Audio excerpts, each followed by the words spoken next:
السلام علیکم ورحمۃ اللہ وبرکاتہ۔ تمام سننے والوں کو خوش آمدید کہتے ہیں۔ آپ دیکھ رہے ہیں قرآن انفارمیشن چینل۔ میں ہوں قاری عبدالتواب خدری۔ آج ہمارا دوسرا لیسن ہے۔ ہم سٹارٹ کرتے ہیں۔ اعوذ باللہ من الشیطان الرجیم بسم اللہ الرحمن الرحیم جیم۔ حرف جیم کیسے ادا ہوگا؟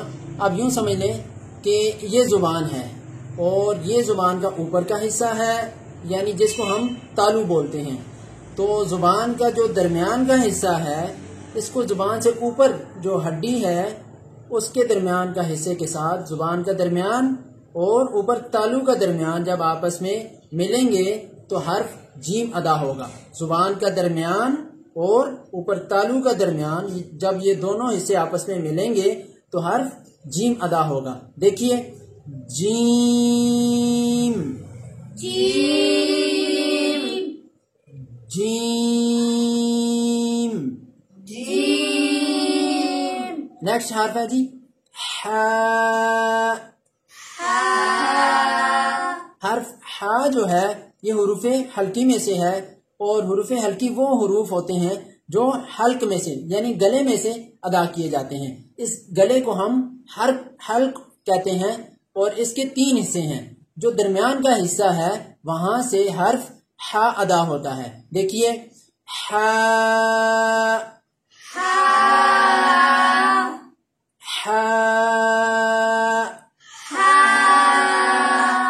اس کے آخر میں ہا کی آواز نہیں آنی چاہیے، فوراً آواز بند ہو جانی چاہیے۔ الف پر یہ آواز بند ہو جانی چاہیے، اس کے آخر میں ہا کی آواز نہیں آنی چاہیے۔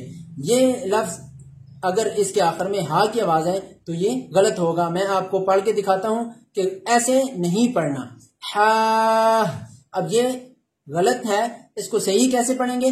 ہا۔ نیکسٹ ہم پڑھتے ہیں جی حرف خو۔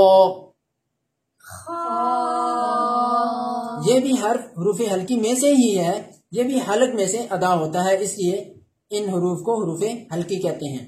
اور یہ حرف ہا کی جگہ سے تھوڑا سا اوپر کی طرف، یعنی جو گلے کا کنارہ ہے اوپر کی سائڈ، یہاں سے حرف یہ خو ادا ہوتا ہے۔ اس کو پر یعنی کہ موٹا پڑھا جاتا ہے، اور اس کو پڑھتے وقت اپنے ہونٹوں کی جو شکل ہے وہ بیضوی شکل، جو انڈے کی شکل ہوتی ہے ویسی بنانی پڑتی ہے۔ دیکھیے آپ کیسے اس کو پڑھیں گے۔ خو، پھر پڑھیں خو۔ ایک دفعہ ہم اس سبق کو ریوائز کرتے ہیں۔ جیم، ہا، خو،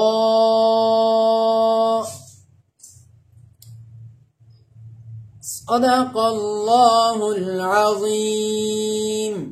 صدق اللہ العظیم۔ آج کا ہمارا لیسن ختم ہوا۔ نئے لیسن میں نئی ویڈیو کے ساتھ آپ سے انشاءاللہ ملاقات کریں گے۔